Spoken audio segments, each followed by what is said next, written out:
Good evening. I'd like to welcome everyone here. You'll notice that we are pretty much seated in the order as on the poster so that you can recognize us. So, I'm John Fink. I'm chairman of the planning board, and Michelle Gagnon, our city planner, convinced me that I needed to do this, and that in fact I wanted to do it. And somehow she succeeded. So, with us today, Glenn Mosher, who is the police chief in the city of Ellsworth. He has a BA in government in addition.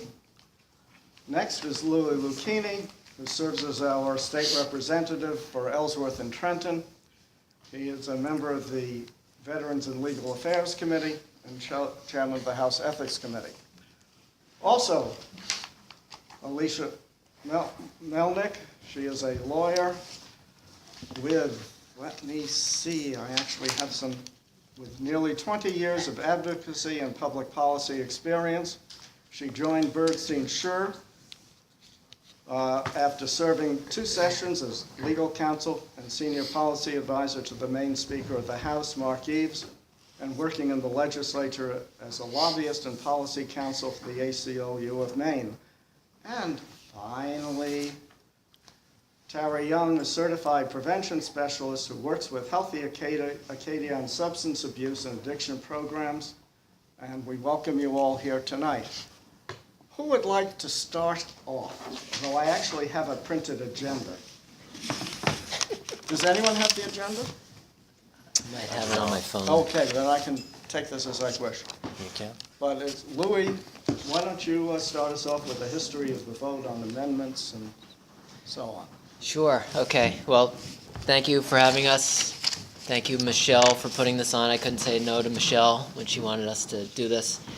So I have the agenda. I can't pull it up, but I'm kind of supposed to talk about the history of the legislative work on this topic. So I'll just give a very quick synopsis, and then I'll turn it over to everybody else. So the Marijuana Legalization Act came about through the citizen initiative process, which many of you will be familiar with that. We've had several bills and laws originated through that process over the past few years. So the way that works, the citizens of Maine gather signatures. What's required is you need 61,000 or so, roughly, verified signatures. And then you're able to qualify for the ballot. So in November of 2016, this law, the Marijuana Legalization Act, was on the statewide ballot. The voters of Maine approved it. It was a really close race. I think it was about 4,000 vote differential. So it's one of the closer ones that we've had. There was a recount, which kind of delayed the implementation. So that's how the law came into effect. It did pass. So in January of this year, the legislature was kind of faced with the implementation upcoming of the Marijuana Legalization Act. We kind of noticed a bunch of problems and some issues that we wanted to fix before we put it in, especially considering that it was such a razor-thin kind of margin. So we passed an emergency bill, which is actually my bill. I sponsored it along with the Senate President Thibodeau.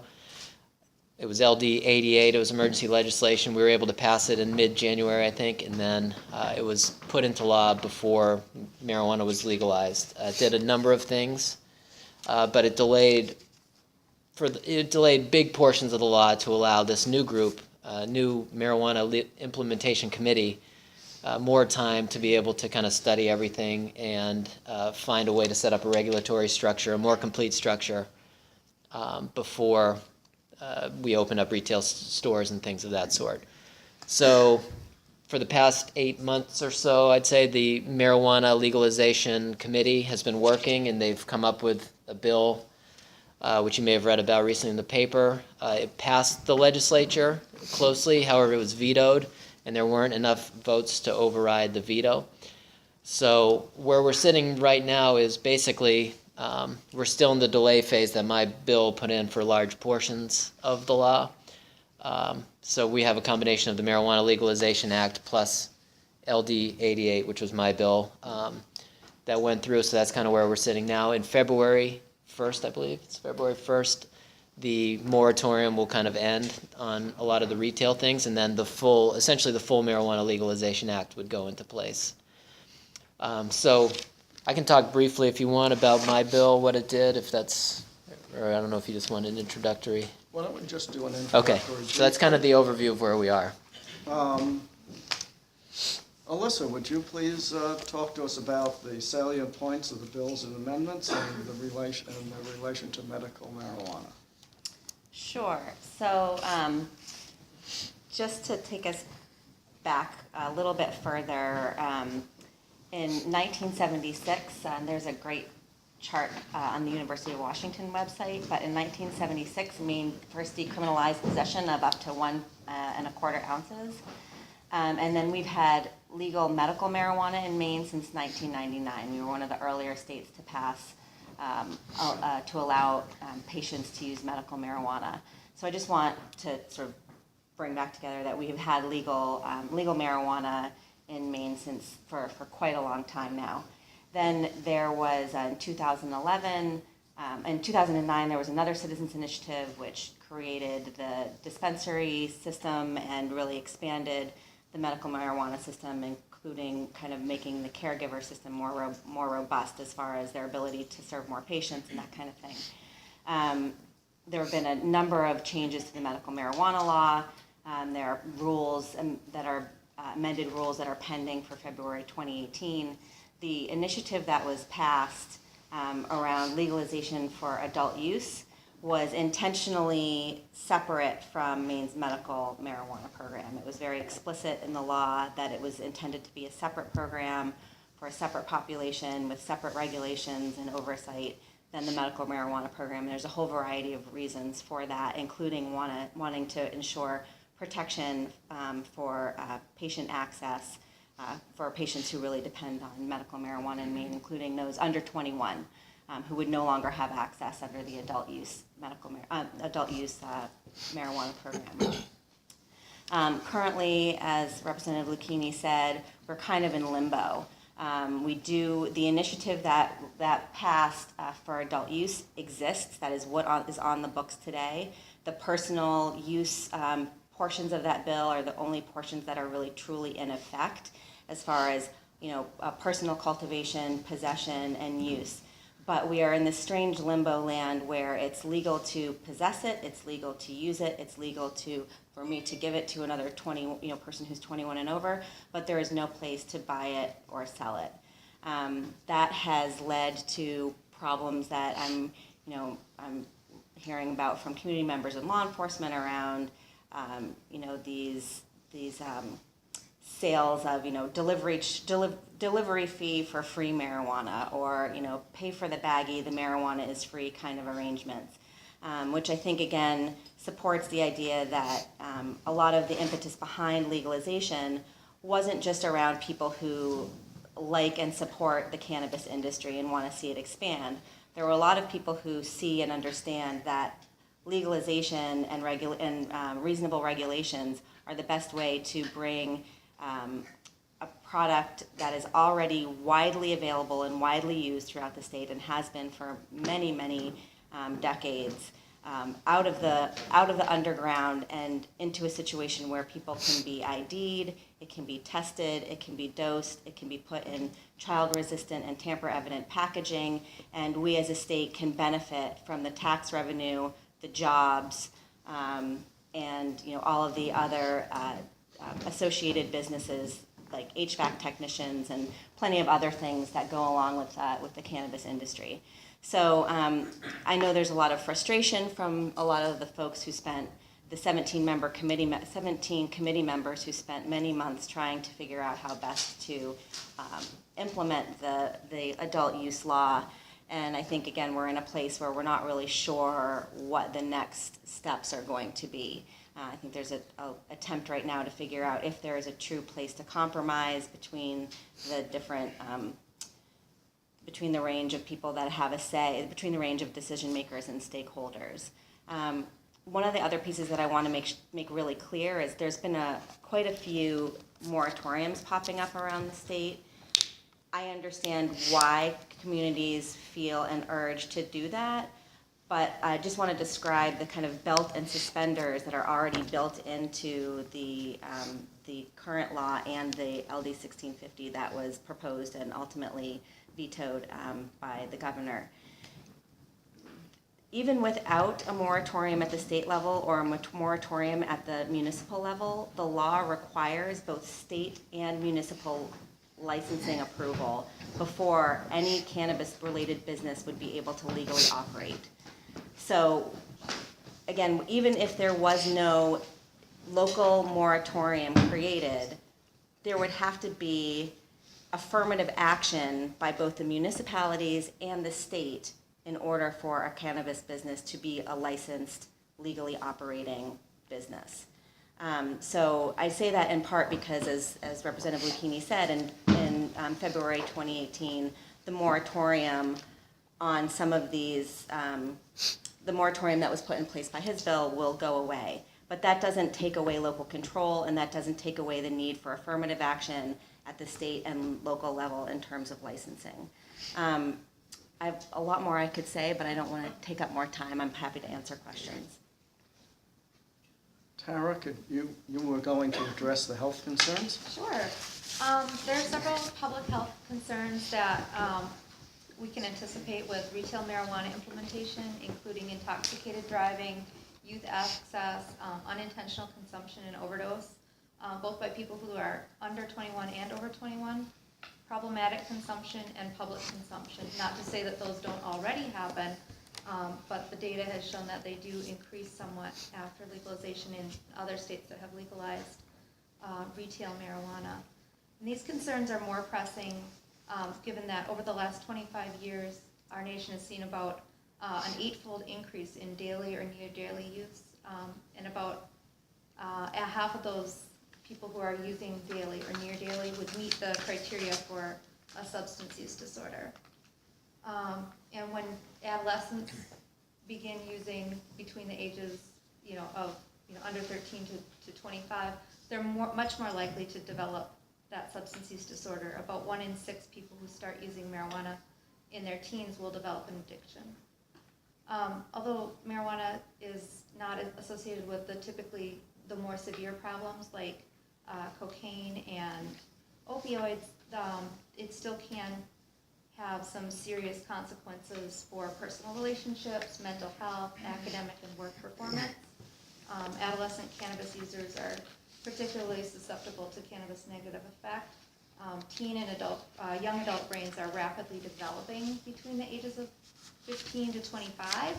So marijuana impairs the use of good judgment in this age group, self-control, and can lead to some bad decision-making and risky behaviors.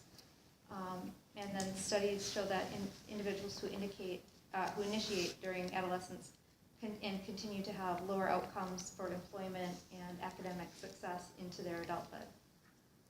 Heavy marijuana users experience attention and memory problems, which can last beyond the time that they are high, and other studies indicate that these problems can worsen with years of regular use.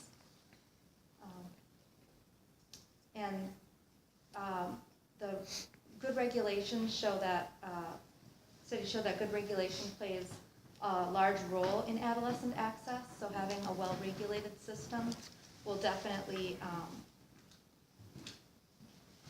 prohibit the young people that are under 21 from accessing marijuana. And also, marijuana is more potent than it used to be. We're seeing an increase of THC contents from, in the 1980s, it was around 4%, and now it can be up to 10% or greater in 2008. Marijuana potency means that a smaller amount can make somebody feel more high, and it can take effect more quickly, and perhaps can lead to more intoxication than a person can handle. And it still poses a risk for adults who use moderately. There's an increased risk for car accidents and also accidental injury if somebody is intoxicated. Driving under the influence of cannabis is a particularly difficult problem when it is mixed with alcohol because it has a greater effect than either one of these substances used alone. One of the arguments in Colorado was that people would use alcohol instead of marijuana, and that did not prove to be the case after studying that. After legalization went into effect, alcohol consumption went up 2.4% in the state. So while overdoses of marijuana aren't fatal, they can be very unpleasant and extremely frightening. Some of the edibles and dabs and concentrates can have a very high concentration of THC, and accidental ingestion or accidental overconsumption can lead to some very unpleasant situations for people. And after legalization, the hospitalizations for children in Colorado did increase quite a bit. They went up from 146 visits in 2005 to 639 visits in 2004. And nationally, 57% of emergency room department visits for illicit drugs for 12 to 14-year-olds involved marijuana. Using marijuana weekly or more has been shown to double a teen's risk of depression and anxiety. So there's a growing body of evidence also that these issues are concerned, but we don't have enough information because it is very difficult to study on what some of the long-term effects are and what some of the long-term effects of these much higher levels of THC concentration would be. We know what it has been in the past, but as THC levels continue to climb, we don't know if that will make those outcomes worse, even so.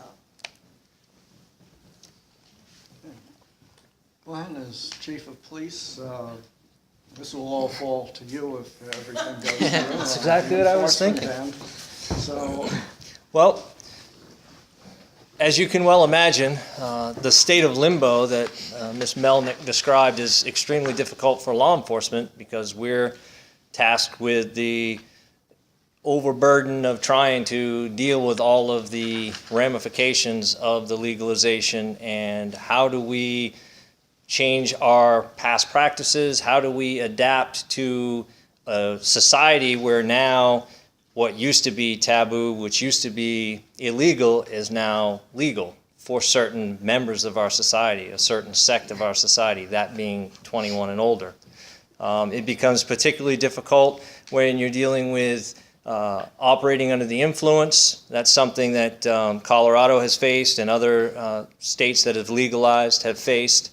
The state of Maine has taken some steps to prepare for that in the sense that they've opened or they begin training officers, patrol officers in A-RIDE, which is an advanced impaired driving school, so officers can more easily detect when someone's under the influence of something other than alcohol. Alcohol is very simple for us to detect because there's an odor. These marijuanas, the edibles, the dabs, the folks who are using the vape pens to smoke their marijuana, it eliminates the odor. So the odor of the marijuana that we're all accustomed to and officers are trained to detect is no longer present. So the officers have to be trained to look for other things when it comes to their impairment. Along with being police chief, I've also, since 2008, been a drug recognition expert here for the Ellsworth Police Department and for Hancock County. And through most of that time since 2008, I was only one of two for the entire county. And those numbers have continued to maintain. They haven't increased. And a drug recognition expert is someone who is called upon by other law enforcement officers once they've made an arrest for operating under the influence and determined through a breathalyzer that the person's not under the influence of alcohol. A drug recognition expert comes in and does a series of additional tests and establishes his or her own probable cause that the person is in fact impaired, and then requires or requests a urine sample, which is sent away for testing, and drug categories are detected in the urine. This becomes difficult with marijuana because with marijuana, and it's not marijuana, it's THC. The THC will show up in a person's urine for up to 30 days. So when it comes trial time, it's very difficult for juries, for judges even, to accept the fact that just because there's THC in a person's urine, that THC necessarily is what caused the impairment in the individual that was seen by the officers. This has been problematic before legalization, and it will continue to be problematic once it's fully in effect and there's retail sales and marijuana is more available, readily available. A couple of things I wanted to clear up that some of the other panelists brought up is that although until 1999, when medical marijuana became legal in Maine, if you will, it wasn't that possessing marijuana was legal. It was decriminalized so that it became a civil infraction to possess up to 1.25 ounces of marijuana. So it wasn't legal, it just wasn't criminal anymore. It was just a civil infraction. So that has changed only since 1999 for folks who have medicinal cards and have the ability to get it through through their doctor's office and through not technically a prescription, but through their doctor providing them with that option.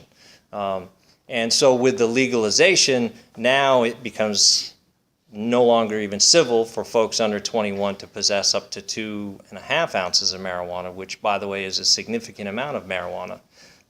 And it becomes difficult for enforcement because police, if I walk up to your window and I smell marijuana in your car and you're over 21, you're legal to possess up to 2.5 ounces. But how do I know you don't have a garbage bag full of it in your trunk?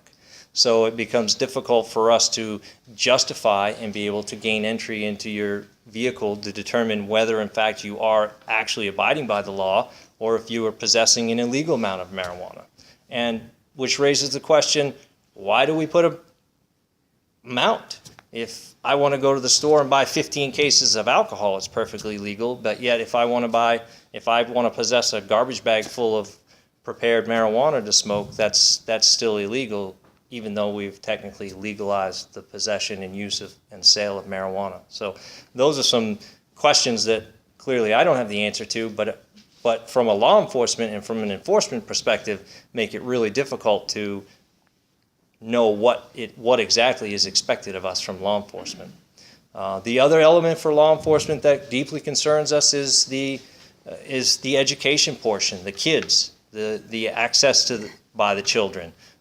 We already have seen in our schools, an increase in marijuana use and an increase in availability of marijuana.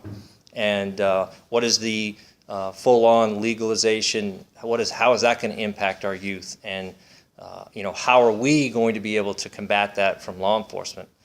We currently here in Ellsworth have been fortunate enough in the last year to bring back a DARE program to our 5th grade middle school students. But not all communities have those type of programs. And so are we going to be able to bring back programs and to introduce programs such as DARE and other things to educate our youth about the dangers and about the concerns of marijuana use as it becomes more mainstream and more accepted now that it's legal and it's readily available through retail stores and so forth. So those are just some of the areas of concern for law enforcement. I was wondering if anyone on the panel would comment on the position that legalizing marijuana will remove it from the criminal side. I'd love to. I think it goes without saying that that's a complete farce. There's no way that simply by legalizing it, you're going to remove it from the black market and from the criminal element. The fact of the matter is, I firmly believe that you're going to increase it because it's going to be more readily available. There's going to be more people growing it. It's going to be not illegal to grow it. And when you have the increased amount of it around, we have people we have arrested, we have charged people with possession of marijuana from medicinal retailers. Because the folks who have the prescription buy it legally through their medicinal, turn around and sell it to people who don't have that ability. So to say that the black market is not going to exist or is going to be in some way diminished by the legalization, I don't believe it to be true at all. And I think if anything, it's probably going to increase because you're going to have taxing on the legal marijuana, pretty excessive taxing in some cases, and you're still going to have a group of folks under the age of 21 who can't buy it and possess it legally, so they're going to have to get it somewhere. And the more accepted it becomes in our society, the more likely those folks are to going to want it and to going to seek it out. And the way they're going to seek it out is through the illegal black market. Anyone else wish to comment? There is quite a bit of data coming out of Colorado that shows that there is a lot of the marijuana that's grown in the state is leaving the state. They're catching people sending it through the mail, on the interstates, the major interstates going in and out. So they do know that quite a bit of the marijuana is being diverted from legal sales in Colorado. There's a lot of efforts, including in the current regulations around seed-to-sale tracking and trying to ensure that there isn't diversion out of state, for example.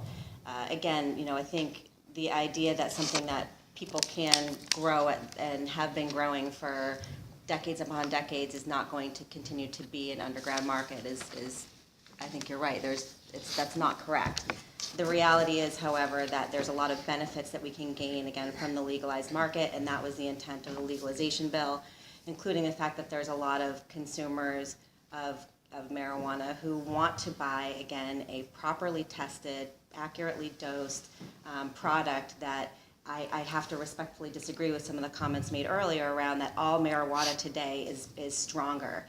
That's not correct. It's like just the case today that you have beers that are very strong, kind of high test, and you have some light beers that are the Corona, the Miller Ultralight or something like that. And it's the same is true for marijuana. They've really come a long way with being able to kind of isolate the type of active components of marijuana and isolate some things that either help people, for example, sleep or other therapeutic qualities. And some strains are particularly and intentionally very low in THC and don't have psychoactivity at all. So there's a huge range of what's out there. And I also respectfully disagree with the assertion that as legalization for medical and adult use has increased in states, that youth use has increased. In fact, studies by the CDC and the Colorado Department of Health have shown otherwise, that in fact, even when youth have a less fear around cannabis and marijuana, that they are not using more. And I'm happy to cite those, to provide citations of those studies. So I think we have to take a realistic approach. That's what this legalization bill is about. It's about understanding that marijuana is in our communities. It is being bought and sold and used and possessed and cultivated in our communities. And if we can bring it behind the counter where people will be ID'd and we can get some revenue from it and it can be tested and properly packaged, that's going to be a benefit. Yeah, I disagree. The studies show that youth use does go up even in a well-regulated medical I'd be legalized happy to look state. at that study. I will send that to you. And it also goes up when youth perceive that their parents don't disapprove, and when they aren't going to be caught, and when they perceive that law enforcement is going to catch them. Both of those factors do increase youth use. And I partially agree with you on the I don't think you understood what I said. The average THC content is going up. There's also more variety. You can buy hemp products that are all CBD and have almost no THC, but you can also buy a shatter or a wax or a dab or a concentrate that has 75 to 90% THC. So there are products out that are much, much more potent, and the average product is more potent, even though there are products that are much less potent that are available. Louis, did you have anything to add, or shall I go to? Yeah, I'm good on that. Well, I'd like to open this up to our audience, and if you can speak loudly so everyone can hear you, that will help, please. I have several comments. Being an emergency medicine. Why don't you stand? Or you can go upstairs. Yeah, you can use this microphone. There you go. Michelle Kaplan. I am an emergency medicine provider in Bar Harbor. And I have seen firsthand cannabis-induced psychosis. And what is cannabis-induced psychosis? Typically 12 to 15% of casual marijuana users will develop some degree of psychotic symptoms.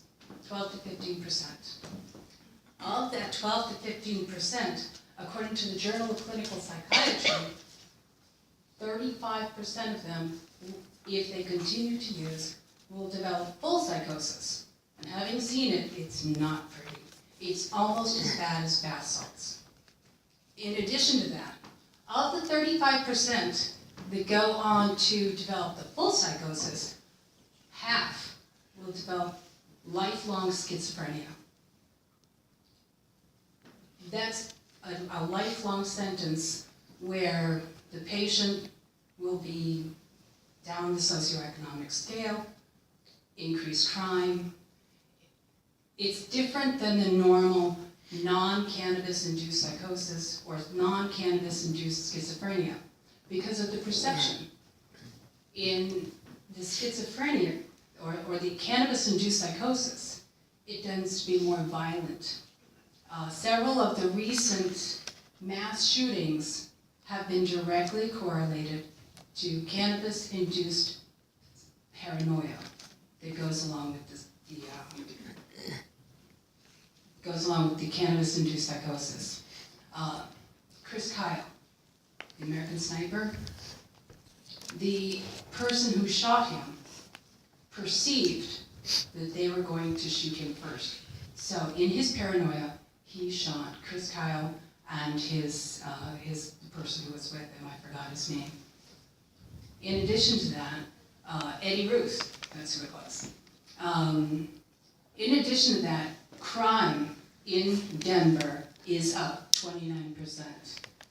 I have some stats on that that are pretty startling. Give me a moment. There's quite a degree of increased crime in Colorado. Here it is. Larceny is up 22% since the legalization of marijuana decriminalization. Non-violent family offenses are up 31%. Domestic weapons violations up 67%. Disorderly conduct, people getting a little too rowdy, getting into fights, bar fights, things like that, is up 1,139% since the decriminalization of marijuana.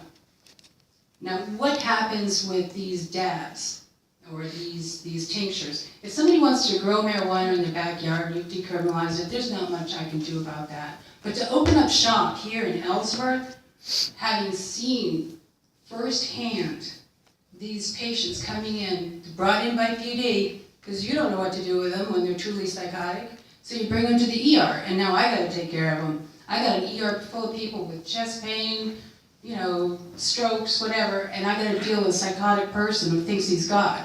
I mean, it's not good. And we had one patient who, the police were there helping to watch the patient, because we're short-staffed as it is. They turned it back for no more than 2 seconds, and the patient takes off out of the ER, up the elevator, into another patient's room on the floor, who happens to be a hospice patient who's actively dying, and now she's got a psychotic patient hiding under her bed, and the police have to do a takedown in that room. Can you imagine that? And I've had patients who, they just, you know, come in for complaint after complaint after complaint of GI upset. That's another health problem caused by cannabis. Cannabis-induced hyperemesis. They on Maine Care or whatever, they've got their medical marijuana for their nausea. But what they don't realize is that their nausea is caused by the marijuana in the first place. And it's a cycle. They've had endoscopies, $1 million workups, and all they have to do is stop smoking pot. That's all they have to do, and their nausea will go away. But you can't convince them of that, because cannabis is addictive. There are cannabis withdrawal symptoms. It is an addiction, like any other addiction. And in fact, when patients use between the ages of 16 and 25, up to the age of 25, they have an increased incidence of bipolar. 15% of patients who use marijuana regularly will develop bipolar with schizoaffective disorder, which again is another lifelong illness. Lifelong. And so to grow it in your backyard, people might tend to use maybe once or twice a year. Your risk is relatively mild. Once or twice on the weekends, every weekend, you can almost guarantee a mental illness. Because, as I said earlier, 12 to 15% of patients, people who use marijuana casually, will develop some degree of psychotic symptoms. Of those, if they continue to use, they will go on, 35% of them will go on to develop full psychosis. And of that 35% that go on to develop full psychosis, half will develop schizophrenia. Some people might argue, well, alcohol causes problems. Alcohol can lead to violence. The difference is that when you stop drinking alcohol, the effects, as long as you're not killing your liver, the effects are relatively gone. Don't think 2 to 4 hours. Or if you really drank a lot, overnight. The other thing is that people say, well, alcohol can cause some paranoia. People get aggressive with alcohol. The difference is in perception. With alcohol, if they get any degree of paranoia, the paranoia is not directed at somebody. They don't perceive that a person is about to attack them. So the difference between cannabis psychosis and alcohol is that alcoholics don't perceive the attack, whereas cannabis psychosis, they do perceive that they're about to be attacked. And that's why you have many of these shooting sprees where they have been using heavy cannabis. Heavy cannabis. And it's not a benign drug, not by any sense, not by any stretch of the imagination. There was a study in Finland. There are studies out there. It's just that it hasn't been studied heavily in the United States because it was not legal to study it in the United States because it's Category 1 medication or Category 1 drug, meaning no medicinal use, so therefore the federal government banned studies. There was several studies in Europe. You can look them up online. There's a heavily reported study where they studied 19,000 patients between the ages of 16 and 25. That's a pretty good sized study. And they studied them over the period of 16 years. And they controlled for the fact that they took out depression. Anybody that started using cannabis after depression had started, they took those guys out. They didn't qualify for the study. These were only people who started cannabis with no other mental health problems. And they watched them. And that's where they got the statistics that 35% of regular marijuana users will develop psychosis. And of those 35%, half will develop schizophrenia. And we don't need that here. We've got enough of a mental health problem here. Not to mention that there's other major illnesses that are out there. Cannabis-induced tachycardia. There are a few people who have died from sudden onset of high-dose cannabis tachycardia. Their heart just starts racing. 220 beats a minute. Their blood pressure can't keep up because the heart's beating so fast it can't pump blood. And they literally just die. It has happened. I haven't had it here personally, but it has happened. So it's not a benign drug, not by any stretch of the imagination. Thank you. Anyone else? I'm not talking.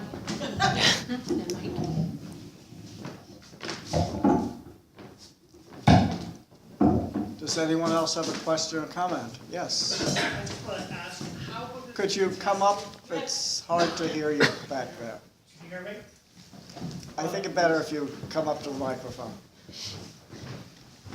Besides, the exercises are all good for us. Yeah, I just want to ask, how would it be tested? Who would test it? And does the retail establishment, what are the criteria for testing? So there would be independent testing facilities that would be licensed as well, and they would have to, they would be under the current, sort of theorized model that is yet to be, actually implemented. They would have to be separate, truly separate entities from the cultivation facilities or the retailers that they were sort of affiliated with or testing for.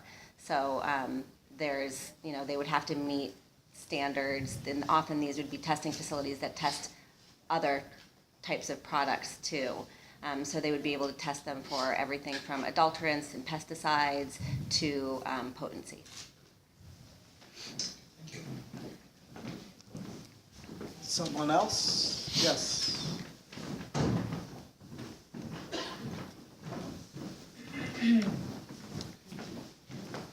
I have a couple of questions.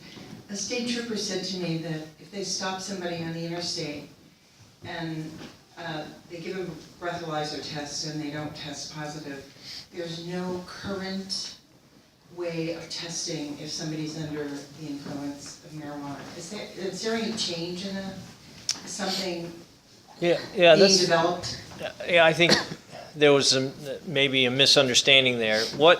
There's no breathalyzer per se. We don't currently have a number to quantify like we do with alcohol. 0.08 is the norm. That's what's across the country in most states. That is what is determined to be legally impaired when dealing with alcohol impairment. With marijuana and with other drugs, specifically marijuana in this case, there is no number to affiliate with impairment. So there are, in Colorado and California, they are making strides to that. In nanograms, they're making some strides to try and ascertain exactly what level of nanograms in a person's blood equates to impairment. But we're a long ways away from getting to that point. And so what happens and how the process works for an impaired driver is they're put through the standard field sobriety test as if it was alcohol. And once if they don't do those tests to satisfaction of the officer, then they're taken into custody and they're brought to a location, whether it be a jail or a police department, where they can perform an intoxilizer test.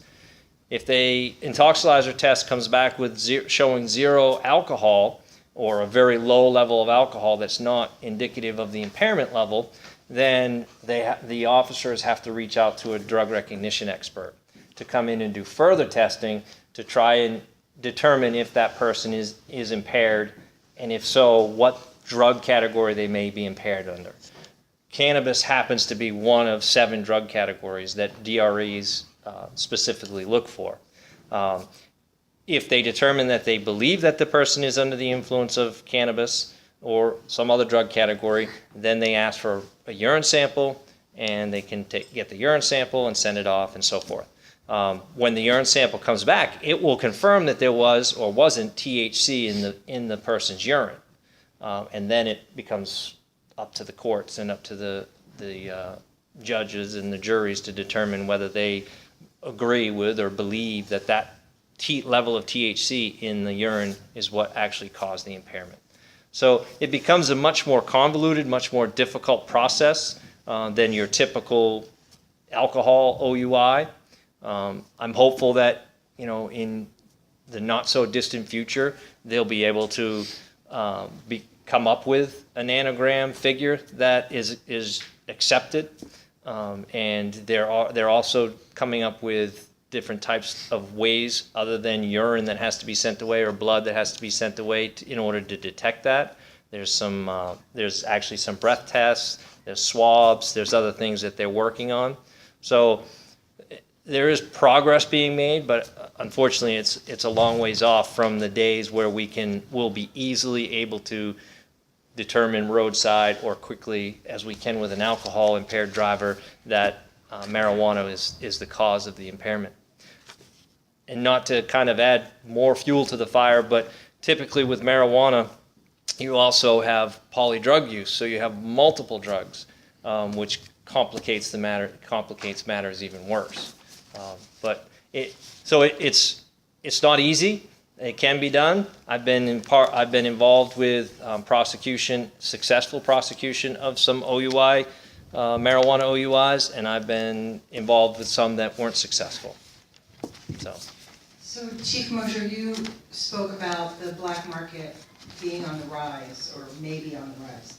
Can anybody talk about, what happened after they legalized alcohol? And we got out of prohibition. What was the time span, or can we expect a similar time span? The people are not going to be illegally manufacturing. I'm just curious if anybody on the panel has anything to say about that. I don't. Well, there's still some illegal manufacture of alcohol, but it is pretty minimal. Right. I think marijuana is just different by its nature. It's just going to be, until we have a uniform set of laws across the country, that is really going to drive the diversion from states where it's legal to states where it's not legal. So that will definitely impact the timeline, but I don't know how much that would be. There's no way to predict that really. I didn't know people drew parallels. Yeah. I think, there definitely are parallels, and, I think one of the things around ensuring that trying to find sort of the sweet spot in the tax rate and availability is because you want to have people be able to kind of easily make the choice to go to the legal market instead of the illegal market. And part of that is about price point, and part of that is about availability, and part of that is around quality, and all kinds of other factors, that they would make the choice, especially when, marijuana is quite easy to get in the underground market in Maine and has been for quite some time, to be incentivized to make the choice to go into the legal market. And we do think that's possible. So, as I said, there's nobody preventing, people can brew beer at home and I guess illegally sell it to their friends, but it doesn't really happen. And in part it's because of all of those other things that make people make the choice to go to the legal market. And I would probably venture to say that if somebody did want to be brewing beer and selling it to their buddies, it would be pretty hard for law enforcement to discover and fight against that kind of an activity, in the same way that somebody growing some plants in their backyard and selling it to their friends would be hard for law enforcement to fight against. And I think overall, that's why trying to sort of look at the reality has the sort of drug war, criminal justice approach to containing marijuana cultivation and use been effective? And I think, again, from my perspective, the answer is no. And so we'd rather see a public health approach be used both for youth use and for adult use to help prevent some of these problematic, accidental ingestions by youth or ingestions that are over what people are comfortable with. Again, that there's ways to address those with really quality public health approaches to substance use, which I think we need anyway.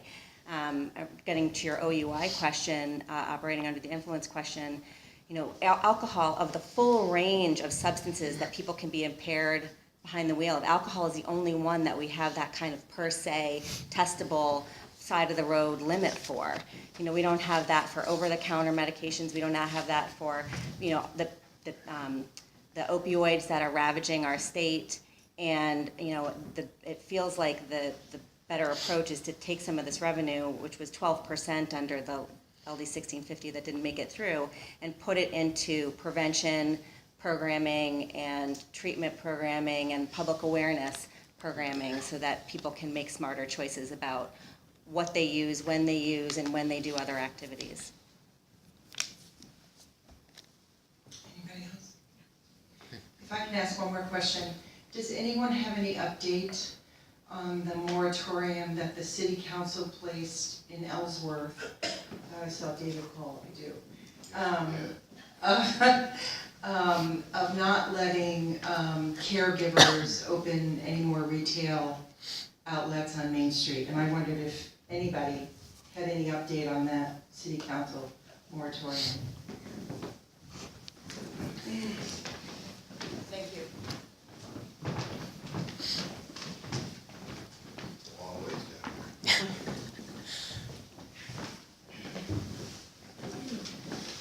And I'll defer to Michelle a little bit on, no, I won't. I'll be next. I believe at the regular council meeting in June, a 6-month moratorium was passed regarding caregivers moving out of their primary residence to other locations. Is that correct, Michelle? And if your math is correct, that means that the 6-month expires in December. So this is something the council will need to address in December.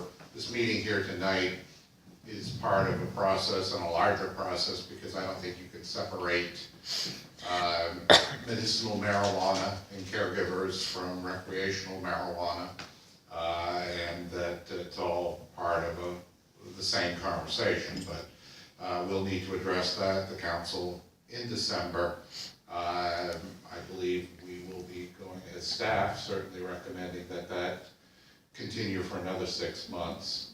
While, again, the conversation related to this goes on, we see what happens in the legislature. Well, we see what the legislature does on the medicinal marijuana side as well. And your thoughts tonight on those issues, as well as recreational marijuana, are certainly welcome.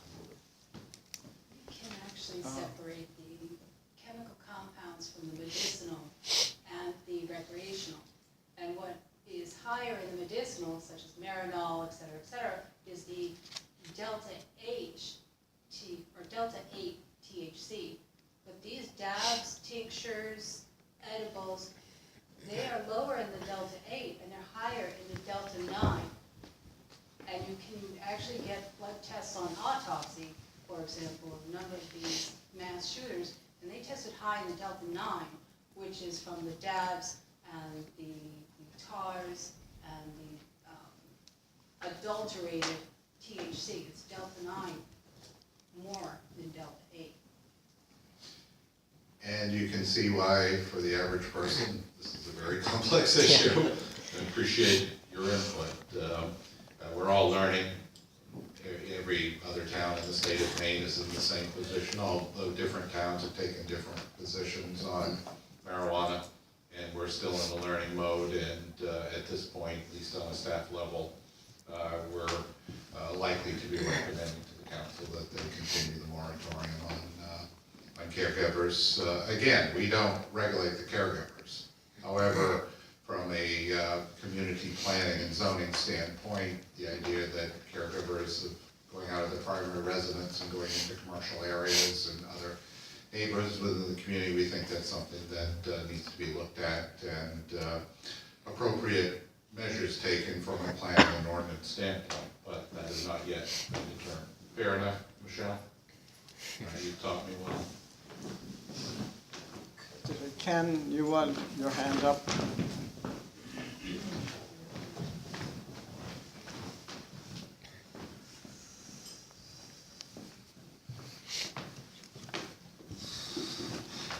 Thanks, John. Ken Shea, VL Incorporated. We're a small construction company here in Ellsworth. Started with my grandfather back in 1926. Now run by my son Rob. Construction is a moderately hazardous industry. Our insurance carrier, our workers' comp carrier is Mimic. They require that we give pre-employment physicals. And one of the items is drug testing, and for a very good reason. The more risk there is of employees on a job site using any type of a mind-altering substance, and marijuana certainly is, creates a more hazardous workplace for themselves and perhaps more importantly for the people they're working with. So the more the marijuana becomes readily available, and it's going to be, the more difficult it makes it for small business. And the small business right now does not need any additional burdens to shoulder.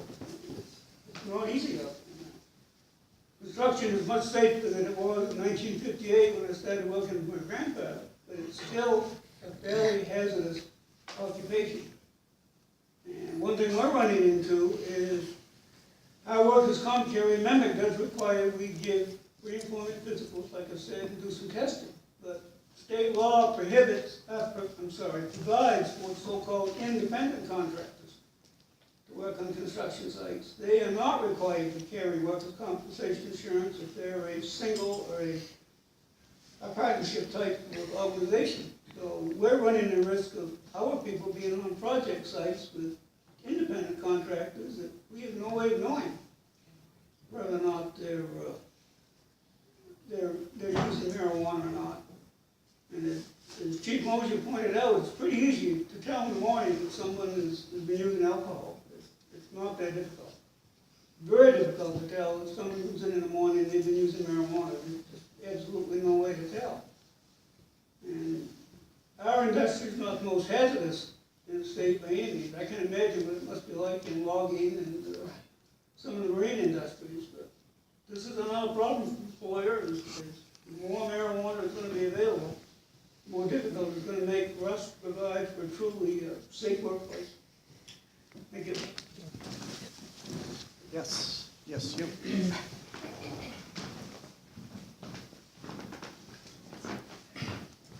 Good evening. I'm Chuck Starr, and I'm on the Trenton Planning Board. Last month, the Trenton Town Board of Selectmen voted to have a moratorium for 6 months and tasked the Planning Board to actually develop now from where the tire hits the road, the addition to the land use ordinance as if you were approving a retail operation. And I don't know where to go. I was tasked by the planning board to start preparing this, and obviously I'm here, that's a good start, but if I could draft something, Louis, maybe someone in your office could look at it. But now it's kind of the issues of very basic issues, like signage. You don't want Times Square signage all around the building. You want it subdued. You don't want people hanging around. There's a stigma, of course, but I guess we're over that. So basically, that was why I'm here tonight, was to see if I can come up with some information on the licensing angle, the security systems that are required, the air filtration systems that are going to be needed. So I'll just keep looking for more information and maybe get together with some of the other townships, see what they're doing. Yeah, I think, if I can, I think one of the difficulties with this topic, by basically all the points that have been raised, is that it's a very complex issue. So I can speak more to the state moratorium, because that was the bill that I put in. So we don't have the licensing criteria worked out, but as we know, and has been said, in February 1st, the moratorium will run out, and then it reverts back to the Marijuana Legalization Act as passed by the voters. And I think it's one of those, it's a situation that's happened a lot to the legislature this term, because we had 4 or 5 citizen-initiated bills that became law, and they were kind of put on our desk, and we had to deal with them in a way, that usually wasn't favorable by the proponents of the legislation. And the legislation has a lot of flaws in it, the way that they're written. So to speak to kind of the moratorium piece that I did, our biggest concerns were the things raised about exposure to kids and public safety. So I think those were kind of the things we wanted to tackle right away as an emergency. And in order to pass an emergency bill, you need 2/3 of both bodies, so it has to be bipartisan. The governor doesn't have to sign it, but it's helpful. In this case, we needed him in order to pass it before marijuana fully became legalized. So now the law that it was my bill, and that's kind of where we're sitting now because the other bill failed. So one of the things that we put into place to address the kids' exposure issue is that we put a prohibition on any commercial edibles, because we've been seeing problems. New Hampshire had some issues earlier this year where lollipops were going to schools that were laced with marijuana. So we wanted to make sure that those things couldn't be done. We put a full moratorium on the retail stuff. That way we could allow this committee to work. We could figure out if there was going to be testing, which Alicia talked about earlier. To Ken's point, some of the really problematic language within the bill was around workplace issues, and the Chamber of Commerce was strongly against it. So we put a full delay on all of that stuff. Particularly, the law kind of conflicted itself, and it said that you couldn't fire somebody for coming to work high or going to school high. So, I mean, it was really problematic language that we saw. So we delayed it for a year, but it is coming up again. So the legislature's going to have to try to act quickly. But we can't give a whole lot of guidance at the moment because we really don't know how it's going to end up. But I think the current law, as written, has a lot of problems, which we do need to address. The workplace safety and just, we did a couple quick things around banning. We basically try to mirror the open container law for alcohol, so that we'd say you can't consume in a vehicle, you can't smoke, a passenger can't smoke marijuana in a vehicle. Things that would try to make public safety until we're able to make a more reliable test. We do have some DREs, but I think we have 80 or 90 in the state, so it's not something that's readily accessible. So that's why we also delayed things like social clubs, because we don't want to have a place where people can consume and then drive home if we don't have a test to prevent them from driving. So we're trying to take a slower approach to it, but it's one of those situations where you're responding to a citizen's initiative. Excuse me, let me just see, is there anyone else, because you've spoken quite a bit? I'm not stopping you from speaking, I just wanted to make sure that everyone has a chance. Can I make one comment in response to the gentleman that just spoke? Yeah. I think you're facing, municipalities are facing a lot of these conundrums where they want to be prepared in the occasion that their community decides that this is something that they want to participate in as a community. So that there's all these things that you want to be preparing for, zoning, inspections. How is law enforcement going to respond? There's many, many things that people are looking at, and you are in this dilemma where it's hard to know what are going to be the parameters. I mean, you take one little issue like a setback from a school. Is it going to be 1,000 feet? Is it going to be 500 feet? Are there going to be other, not just schools, but other types of facilities and institutions that would be included in those sorts of setbacks? It's hard to make zoning plans when you don't know what those directives are going to be. And one of the things that's been debated a lot at the legislature of late is whether participating municipalities, so municipalities that do choose to allow some sort of cannabis businesses in their community, should get any kind of any portion of the tax revenue from those businesses. And I think part of what you're saying is that there is going to be a lot of output from a community to support, at least initially, licensing and inspecting and monitoring of these sorts of businesses. And I think it's important for the lawmakers to understand that unless this is going to be something that never actually gets implemented, there's going to be some resources need to be given back to the communities to be able to do it responsibly and well. So. There's also some really good resources from the Maine Municipal Association. Have you seen anything that they've sent out? I can get with you afterward. Yes, and I'm doing, a World Wide Web search for some of the other states that have already had in this situation. We do have a small collection of information for towns from the Maine Municipal Association and some other places that can help give them ideas of things that they need to think about. And I'll pass that along to you. Yeah, and from a legislative perspective, I think a really important thing with a lot of legislators is that municipalities have input and the people in the town have input whether or not they're going to have retail. I think without that requirement, then it would be hard to establish any retail thing as far as getting support from the legislature. And I mean, I think it would follow kind of similarly what happened post-prohibition of alcohol, where in Maine, cities had to vote to opt in to selling alcohol, and then there's still a few dry towns left in Maine, but it would be a situation where either the towns have local control. So I think that's a really important perspective from the legislature. Now, before I get back to you, is there anyone who has not yet spoken who would like to speak? Seeing none, please.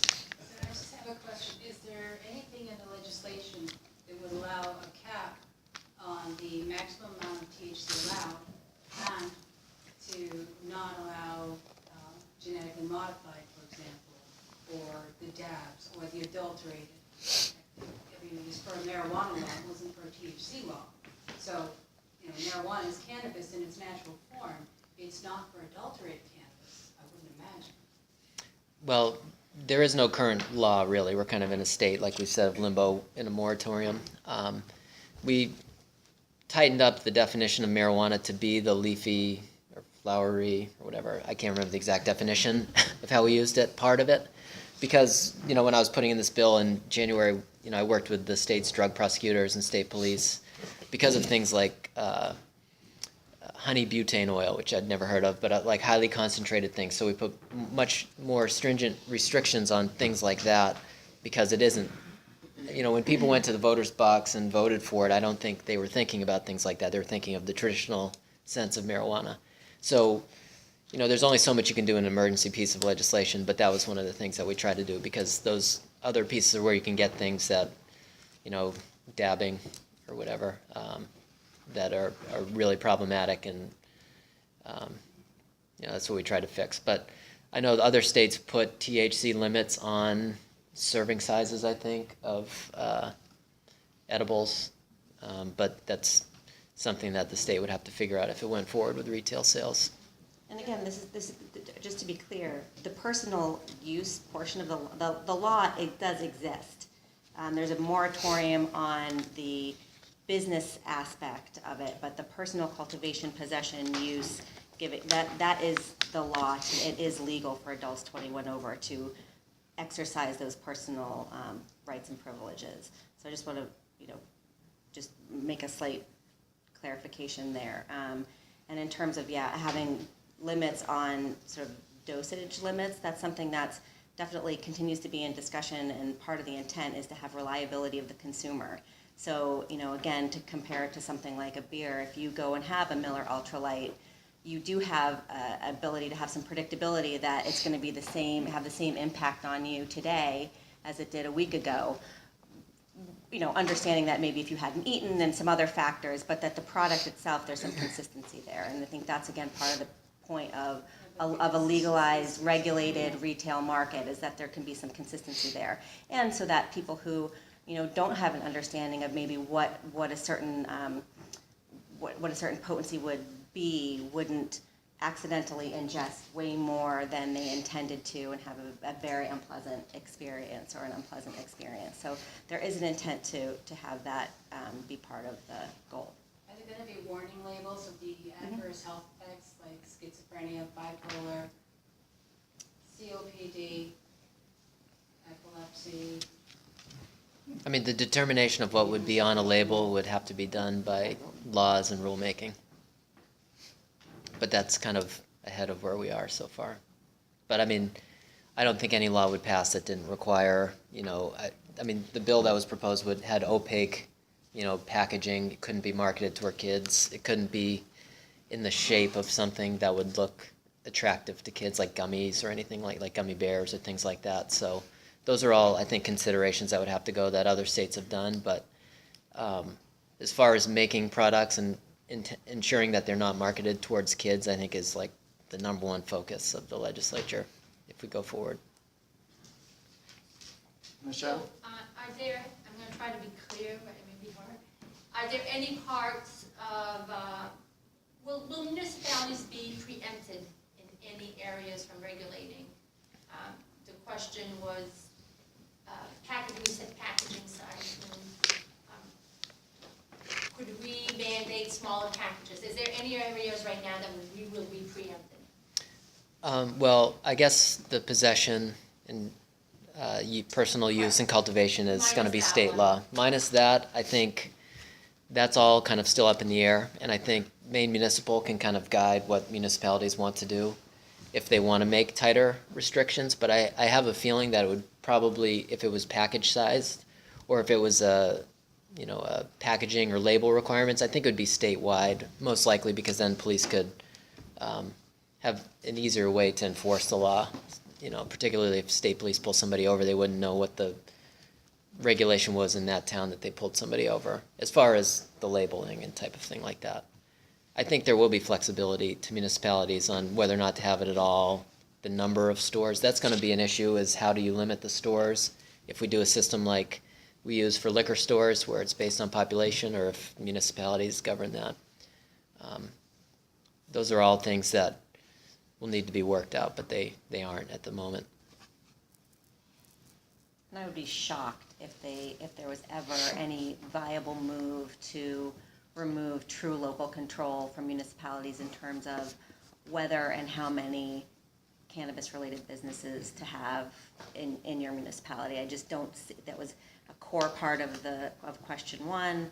I don't think it's ever been viably on the table to disallow a municipality from saying no to this.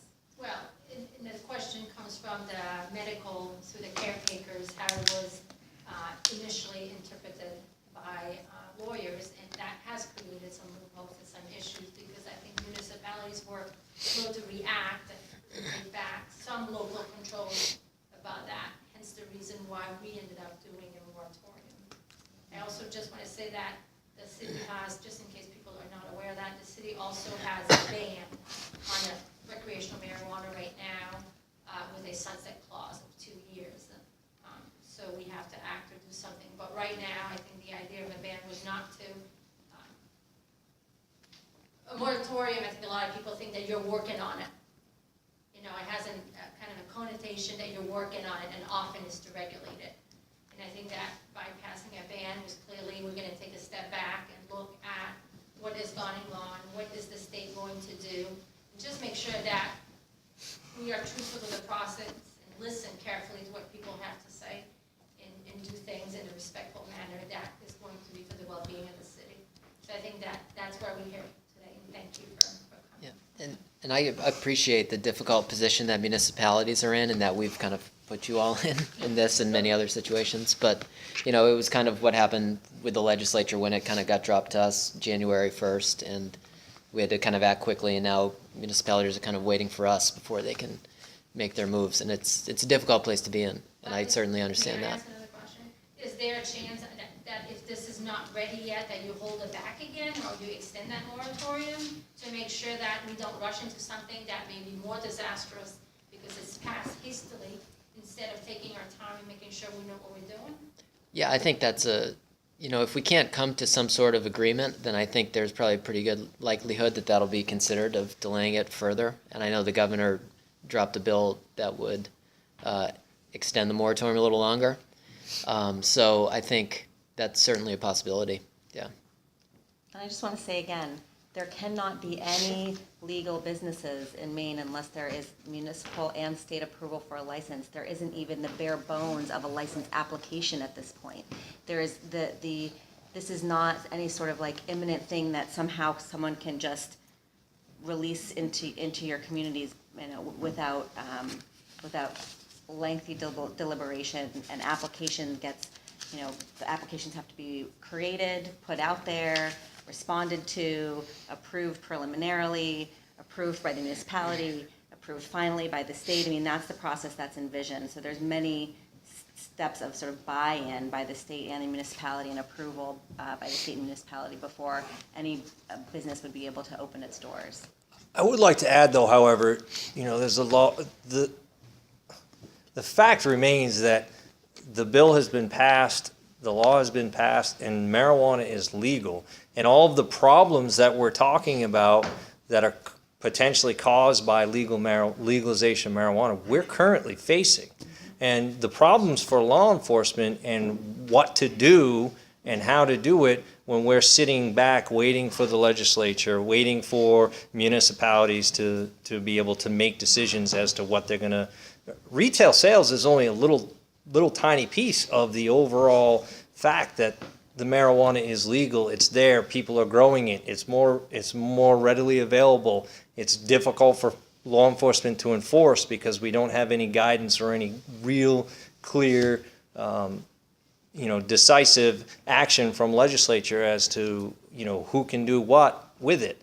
Okay, so they can't sell it. Well, as we've discussed earlier, there's whole lot of loopholes and ways to get around that when it comes to the legalization. So the longer the legislature continues to put it off, if they were to do that again, it just snowballs the problematic portion of it for law enforcement because everyone's sitting back waiting for the next shoe to drop, so to speak, and for all of the positive things that may come out of the retail sales of it, the regulation, the money's coming back into education and law enforcement and those things. We're not seeing any of that, yet we're dealing with the problems of the legalization. So I think that that's something that, needs to happen so that if there are true positive aspects of the legalization, we can start to see those positive. Because right now, all we're getting is the negatives. Because all we have is legalization without any regulation, without any real control, without any real answers from municipalities and law enforcement as to how we're supposed to deal with it. And just to take a little bit of the heat off the legislature, I agree with everything that you just said, and the bill that also came out of your committee that clarified oversight of this of implementation. The departments overseen by our governor have the ability to be writing these rules and creating these regulations as well, and so the ball is not just in the court of the legislature. So I just want to share the responsibility and the burden and the No, we've put you in a bad spot.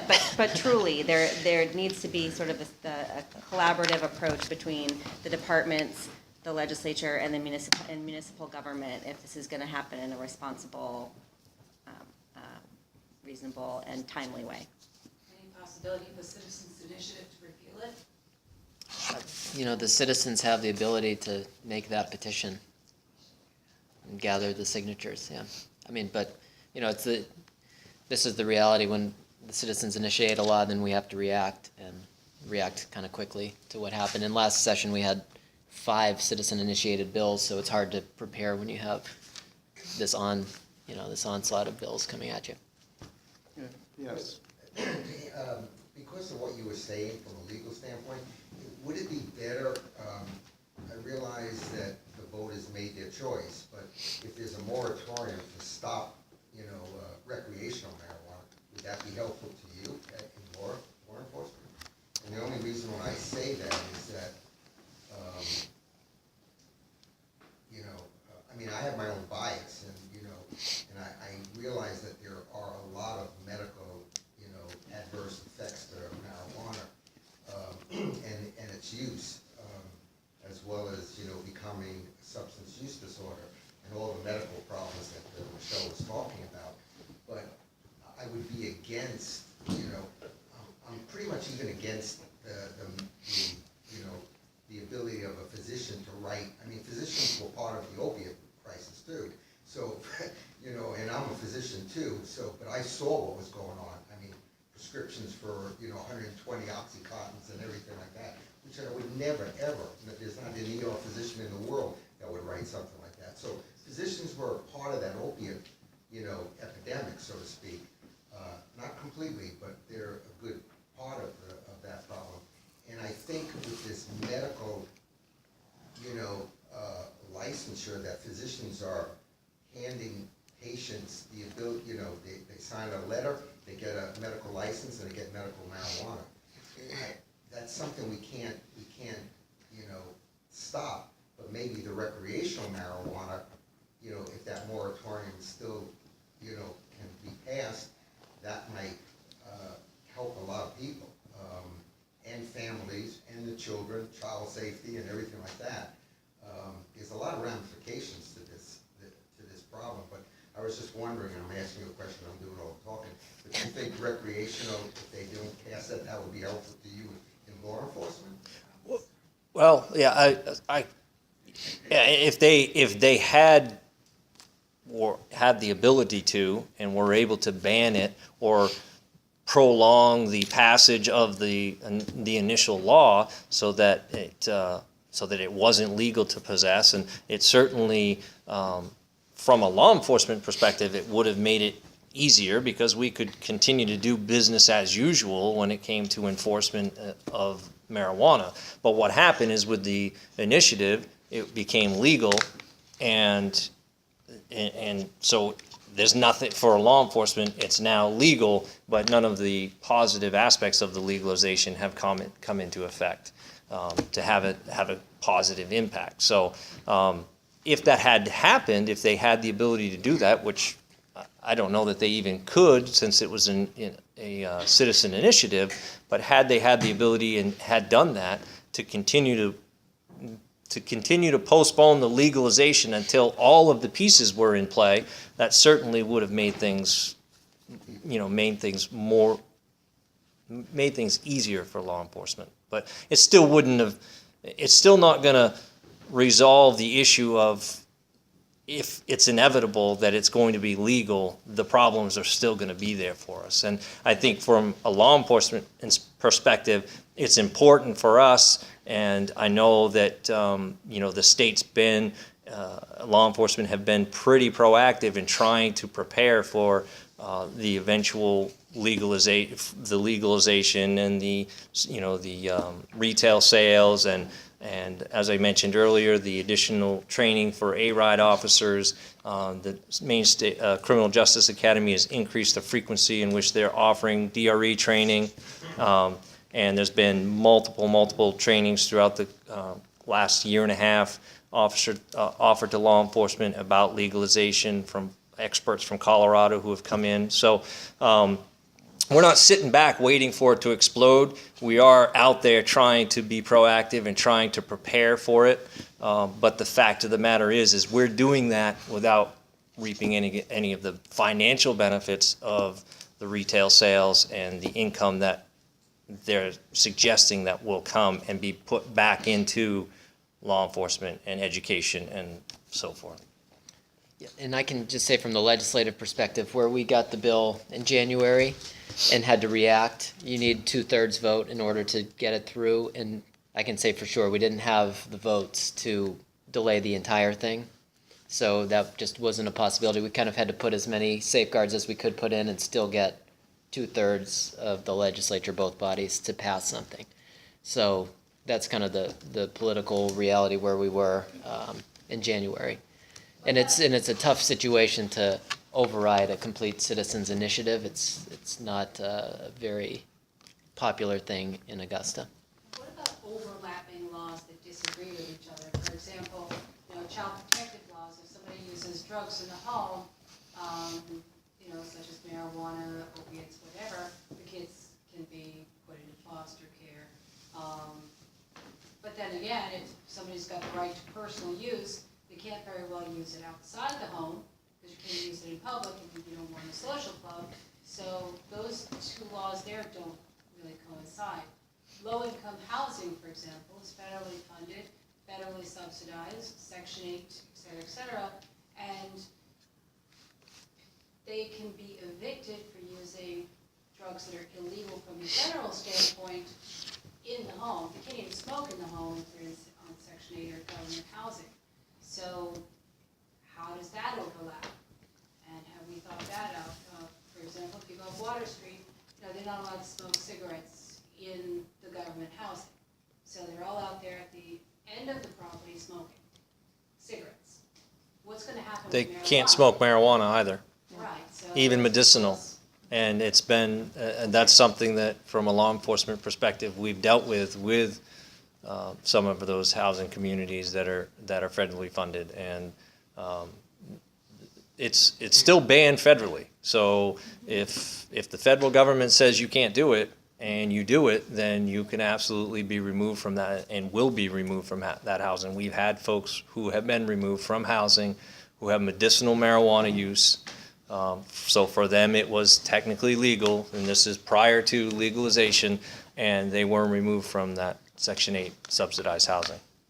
Yeah, so those sorts of potential conflicts are explicitly dealt with and resolved, that when the medical marijuana laws have been revised, understanding that there would have to be different standards for federally funded or federally operated businesses or housing was clear. Similarly, there's nothing in these laws that disallow the best interests of the child standard continue to be used in child welfare situations. So if someone's problematically using a prescription drug, or problematically using legal alcohol, or problematically using legal marijuana,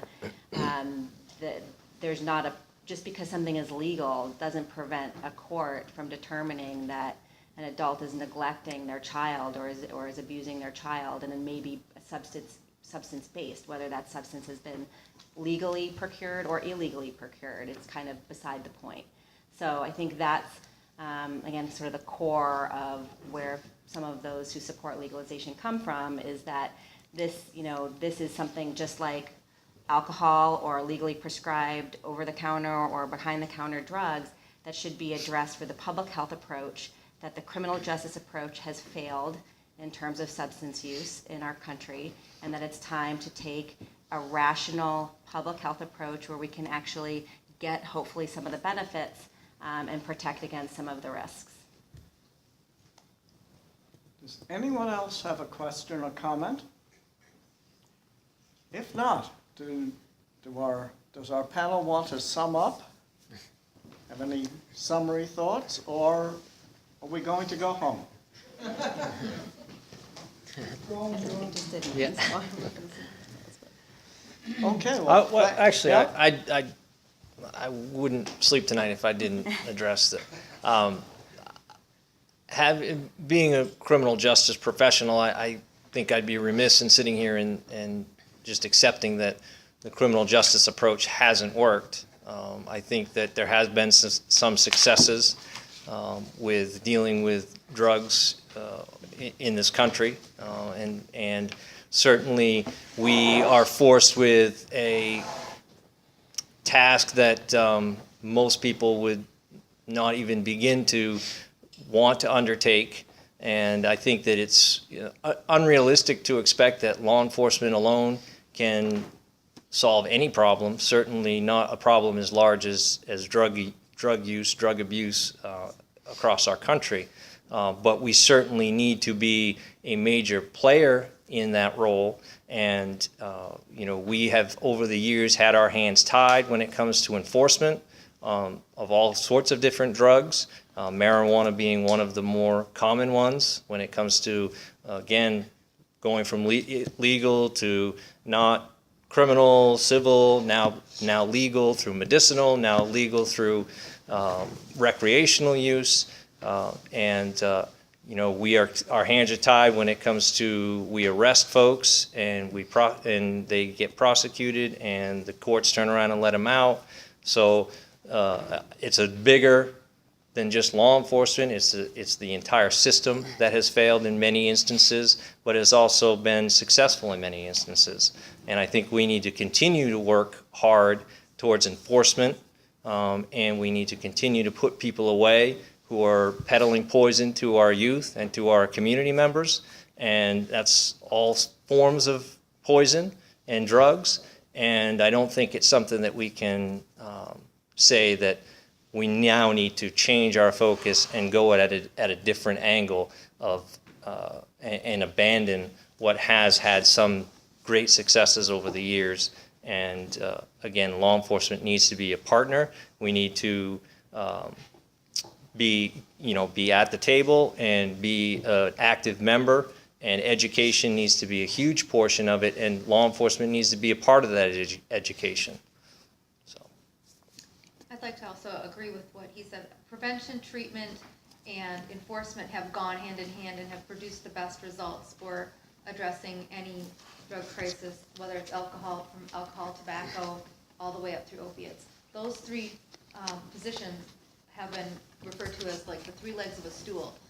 We need to have prevention so that people don't start using certain substances which they shouldn't be using at all, such as the Schedule I drugs like cocaine, heroin, things like that, or misusing prescription drugs, alcohol, and tobacco. So we need prevention, we need treatment for people who do begin to use, and we need law enforcement for enforcing those. So there are still going to be laws. We need to make sure that people aren't selling to youth and children under 21. We need to make sure that they're obeying the licensing and regulations that are put in place to protect public health, and that people aren't driving under the influence of any substances, including marijuana. So there are a lot of things, the reality is now that marijuana is going to be legal. We need to look at what does the best research show us is going to help prevent problematic use and long-term addiction. We know that people starting before they're 25 is a huge concern for addiction and for long-term problems. So we need to look at safer use guidelines. We know that marijuana isn't safe to use, but what is going to be safer? How should people store their marijuana to prevent children, pets, guests, other people that shouldn't have access to their marijuana or other substances? How should they store that so that it's safe or safer? All these things are things that we need to think about coming up, and we do work with law enforcement, and we work with the schools to provide that prevention education. So we have been doing that, we'll continue to do that. Thank you. I'll just close Okay. just by saying, thanks for everybody's input tonight. I think it's a super complicated issue.